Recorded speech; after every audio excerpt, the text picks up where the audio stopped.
This is Living Catholic with Father Don Wolf. This show deals with living the Catholic faith in our time, discovering God's presence in our lives, and finding hope in His Word. And now, your host, Father Don Wolf. Welcome, Oklahoma, to Living Catholic. I'm Father Don Wolf, pastor of Sacred Heart Parish in Oklahoma City and rector of the Shrine of Blessed Stanley Rother. I wasn't always pastor of Sacred Heart in Oklahoma City. I was also pastor in Duncan for 8 years. And when I was pastor in Duncan, I was sought out by a number of people who had particular problems to address. Several times I was called by people who wanted me to come and bless their houses. Oftentimes they were reluctant to talk to me because they had called about ghosts. Each one had difficulties about things going on in their houses. When they went to their pastors, they were told there was nothing that could be done. The pastors had no prayers or rituals or blessings in the sum of their religious services to take care of ghostly concerns. In several of the situations, their pastors recommended they call the Catholic Church. At least there, they'd find someone who knew what to do. And so they did. They called me. Most of the time, they described the same events. In one signal case, a couple came to see me to describe that they'd owned their house for many years. They'd never had a problem there. They were getting older, however, and they were thinking of moving. That was enough. The moment they pushed the yard signs into the grass, strange things started happening in their house. It wasn't just a feeling they had. Weird things were going on, with items falling off the mantelpiece and the furniture being moved in slight ways. But the laundry was the biggest issue. They would put a load in the dryer, go to the grocery store, for example, and when they came back, the clothes would be out of the dryer and strewn all over the laundry room. And that seemed to escalate week after week. Eventually, they sought me out because they'd come home from church one day only to find all of the clothes in the laundry room thrown out of the back door and onto the lawn. Something had to change because they couldn't take this kind of interruption any longer. They approached their minister, who advised them to call me. I went over to the house, which seemed to be a decent, pleasant place. In fact, it reflected them and their personalities. You know, sometimes when you go to a place in which strange things are happening, you feel a kind of heaviness, a sort of stuffy darkness there. But there was none of that. The environment seemed peaceful.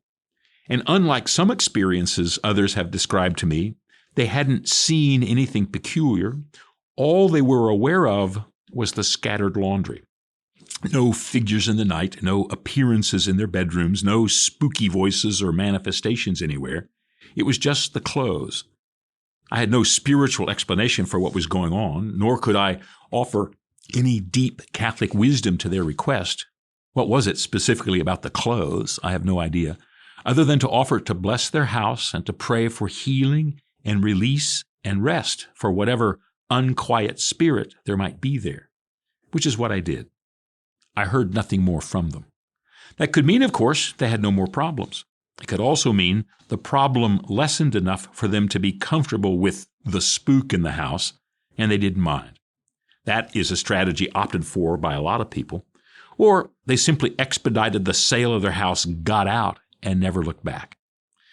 What is the case for certain is that their experience was real. Their witness to it was genuine, and their concern about it preoccupied them. I don't know what it was about the city of Duncan, but I had more requests for those types of blessings there than any other parish. Spiritual activities of all kind seemed to flourish in all manner of manifestations there. I had a young woman in my office once, a person in a senior position at one of the local businesses, educated and experienced, who detailed her involvement with Native American magic. She openly talked about herself witnessing the doll-like figures used for ceremonies moving on their own, autonomously. According to her, there were also numerous animals with human faces that she had seen, some of whom had pursued her. And all of this was according to the teachings that she had received about all these magical things. But she was no fanatic, and she wasn't trying to be exotic or notable. Her descriptions were part of her spiritual journey, which she had every intent on deepening. It was an interesting afternoon listening to her. But these are simply a smattering of the cases that have come to me over the years. They are some of the most spectacular, although not the most amazing. That would be reserved for the house that had been reputed for generations to have been haunted and into which my cousin moved. After a few weeks there, her mother called me and asked what could be done for her. It seemed that her daughter, who had always considered the reports to have been exaggerated or just plain made up, was waking up at night to the sight of a vaporous figure of a man staring at her at the foot of her bed. She wanted him to go away. Eventually, she did what everyone else in that house had done. She moved away. These stories, they don't go away, and they don't respond to wishful thinking. You know, ghost stories are present in every society and among all people everywhere. It is an artifact of human culture that we are afraid of ghosts. Our fears are encapsulated in the stories and the lore we have about them. Now, their universality doesn't mean ghost stories are stories about true events or real phenomena, only that their unnerving quality, the fact that we're anxious about them, that's what's real.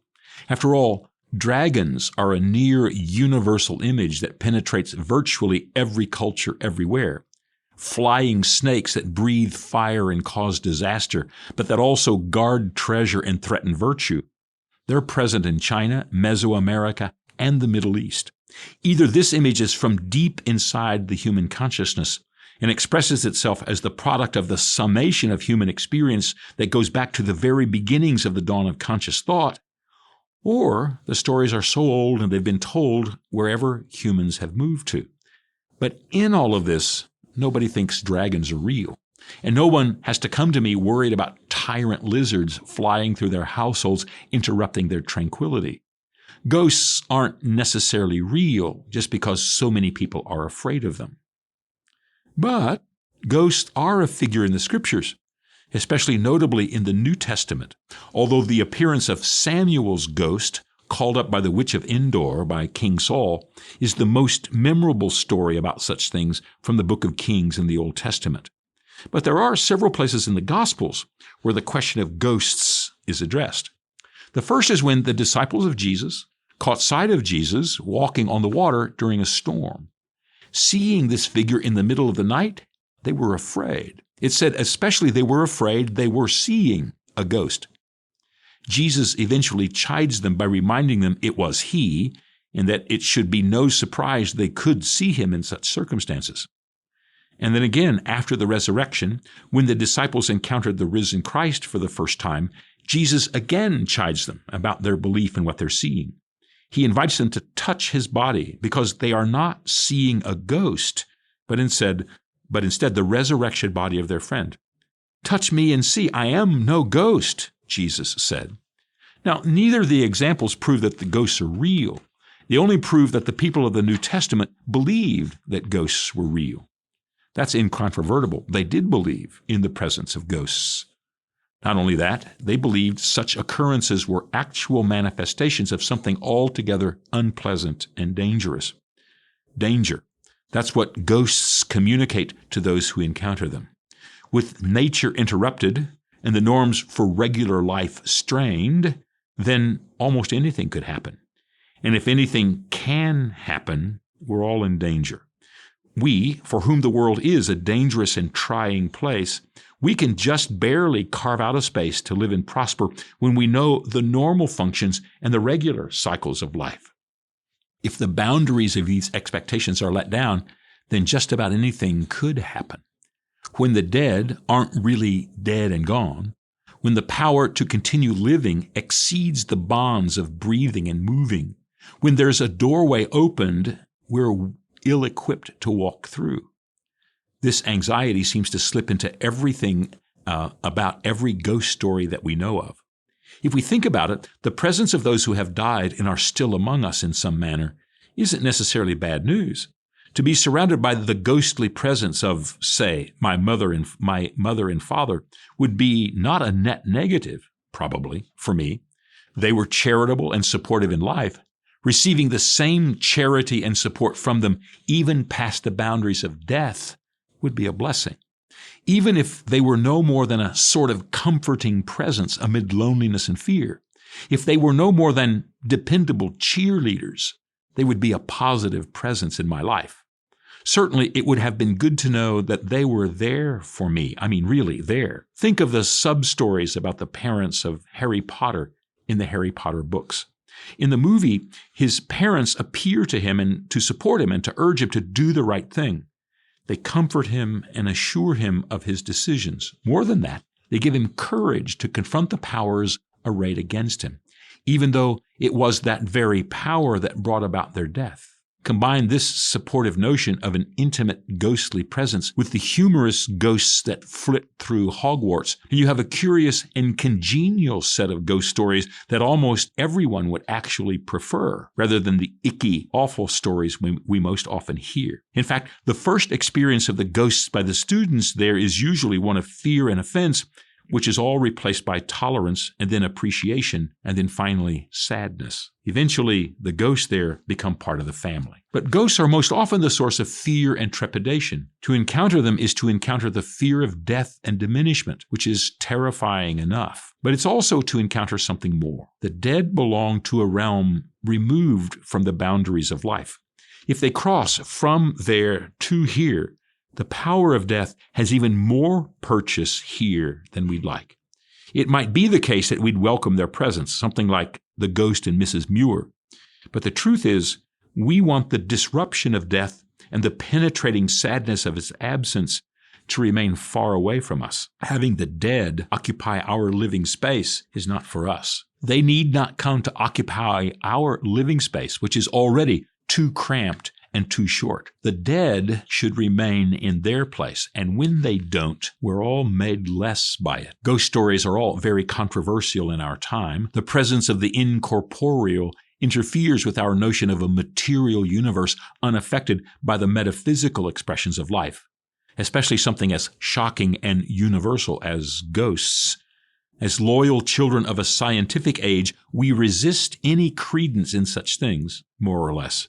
That is, we're skeptical of the implications of what the presence of ghosts actually tell us.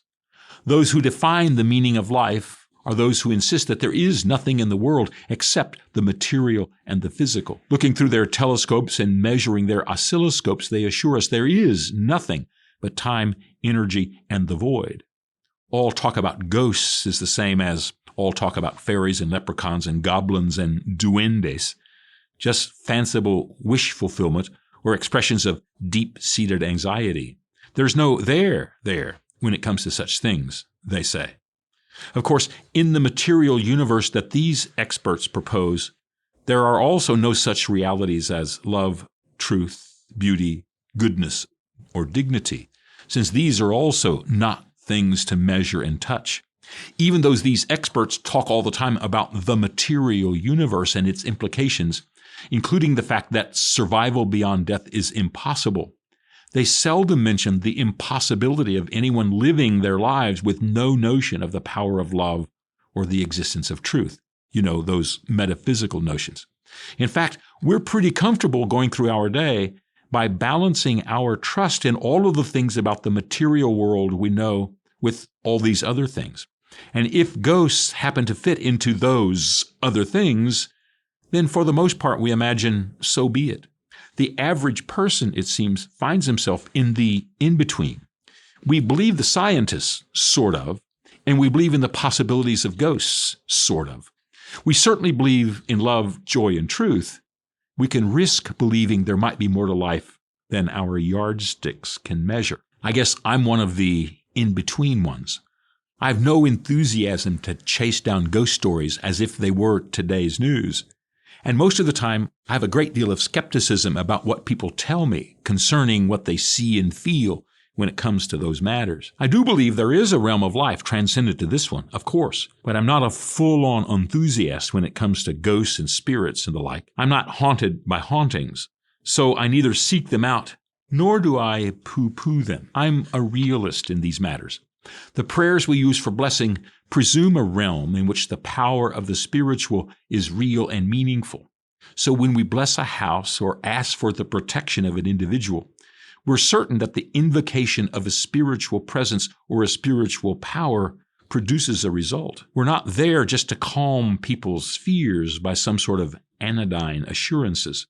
We don't say there are no such things as demons or curses or danger or spiritual beings, so therefore all will be well since they don't exist. Instead, since they do exist, our prayers invoke God's protection in every realm and for every circumstance. The oldest prayers are some of the most telling and some of the most powerful, since they were formulated amidst the sharpest awareness of such events and are influenced by the intense experience of the people of those times. This is why there are those who seek us out for blessing and protection, because our prayers are formulated in the light of the experience of the metaphysical. It's a conundrum that a great deal of the common communal religious understanding of our time excludes any talk of ghosts or demons or the devil.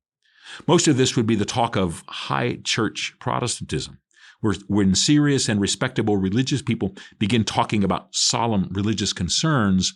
They're not going to step beyond the boundaries of modern scientific concerns about the material world. No notable clergyman famous for going on TV and explaining the situation of modern religious thought is going to start talking about demons or ghosts. While most of the people in the audience might in fact believe in what he's saying, these things aren't going to be mentioned. We all know the framework of contemporary life just doesn't include such mentions, which have left those persons in these churches bereft of any response to the intrusion of the metaphysical upon their everyday lives. Calling the local priest is the only strategy left to them. Well, that's not exactly true. There are other outlets. It has become popular to include all kinds of extraneous worship into the aisles and naves of churches, all in the name of expanding the understanding of other cultures. This seems to be most prevalent in those very churches in which any mention of the details of the transcendental is the most lacking. The same places that have no prayers to bless houses or cars, imploring God's protection of them against the forces of evil and the presence of the maleficent, will casually invite people in to invoke spirits other than that of the presence of the one God. It's a curious aspect of our time. About 40 years ago, a young couple I'd met in Mexico while studying Spanish there invited me to their art gallery in Denver, to an exhibition of art that they had put together from Colombia. So I went to see what they'd done and to be a part of their celebration.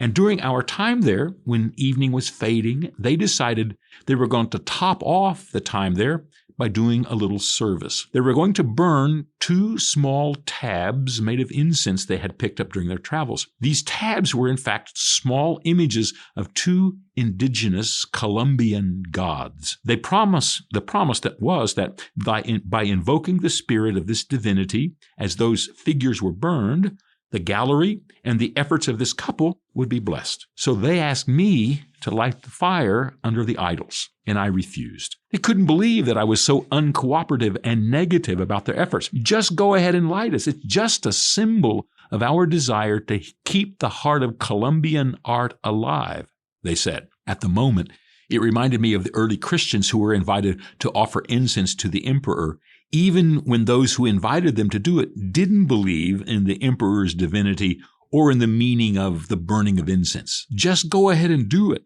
That was their advice to those early Christians as well. So I explained to this couple that I wasn't going to do it. I said, if it's just a gesture, then it has no meaning of itself. So it won't matter if I do it or not. And if it's real and it does invoke the protection of this spirit, then it's a spirit I reject. They were nonplussed, being the modern, certain, unburdened couple that they were. It seemed inconceivable to them that I might have an objection. Now, there are a couple of factors about ghosts that I've gleaned from some experts who experience with them far beyond what I have. I trust them because their experience and because they've done the least to make a big deal out of what they know and see. They're not in it for the notoriety or for its uniqueness. And they talk about what they know. The first is that ghosts want to communicate. That is, there is a desire on the part of this spiritual entity to make contact with or to explain some aspect of their lives or their deaths. All we associate with haunting is at bottom a desire for notice. And certainly, if, for example, laundry is spread out across the lawn, we take notice. If we want to quell the presence of these entities, then taking notice is the first part. Certainly, we're not able to progress in our encounter with them until we acknowledge their desire in some measure to communicate with us. And this is the key point. If they are part of the in-between chasm between this world and the next, they do need our help to move on in some measure. Figuring out what this could be is a way to help them. I confess I don't know if help is always what they're looking for, but it does stand to reason that if they're looking to communicate, they're looking for a reason. Perhaps we can help. Also, there is a measure of unfinished business in their lives, business that it's possible for us to attend to. The speaker at the priest's convocation last year reminded us that our prayers for those who have died, especially if we have become aware of some unmet need, of some unfilled aspect of the life of the one whose soul is unnaturally present, those prayers are helpful. He was full of delightful stories of events he'd witnessed, including a scene in an old convent in which a sister had died unreconciled with another sister, and that sister seemed to be haunting the entire place. Praying for her reconciliation relieved the convent of her presence. And finally, there is the haunting truth of unrecognized anguish that seems to attend some ghostly presences. The late Cardinal Hickey of Washington, D.C., had an experience he wrote about when he was visiting the former concentration camp at Auschwitz. He was a part of a private tour group, and they were in one of the former barracks there. The group went on while the cardinal stayed behind to pray for a moment. And when he got up from his place and walked to the door the other group had gone into, he opened the door. There was a large group of people there, all dressed in the striped uniforms of prisoners. He thought he'd run into a group of actors who were somehow reenacting a scene from the war. They were that real, that present to him. And as he drew a little closer, they noticed him and began to talk to him. At least they looked as if they were speaking. He couldn't hear them. They were more and more frustrated that he didn't respond, didn't know what they were saying. And slowly, they moved away from him and then faded away. It was a scene, a vision of ghosts. He spoke about it movingly. In fact, he canceled the rest of his trip and flew to Rome to speak to John Paul about it. The Pope assured him that this had happened before, and it was his responsibility to pray for them. Well, to pray for all of us. And remember, the Pope's hometown was 10 miles away from the front gates of the Auschwitz concentration camp. Ghosts seem to be all around us. Maybe we should pray for all of those who have died. Eternal rest actually means something we can contribute to. Back in just a moment.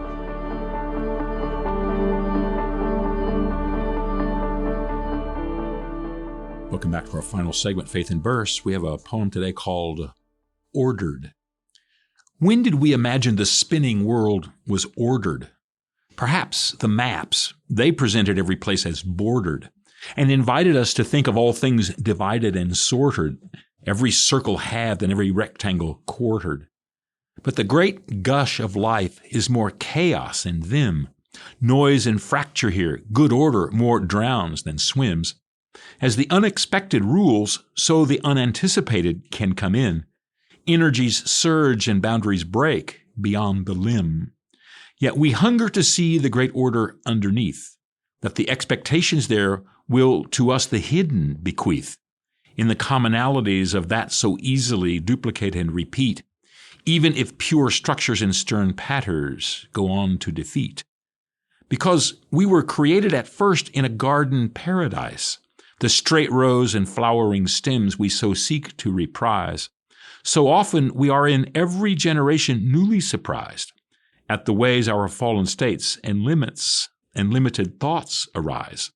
It makes you wonder, yes, even in this jaded day and time, why we choose to fuss so often, why we choose to whine at what escapes the grasp of the yours and the mine. We surrender our noble selves to whimper in our rhymes.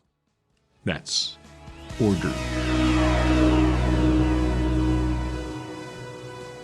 I hope you can join us in the weeks to come as we continue Living Catholic. Living Catholic is a production of the Archdiocese of Oklahoma City for Oklahoma Catholic Radio. To learn more, visit okcr.org.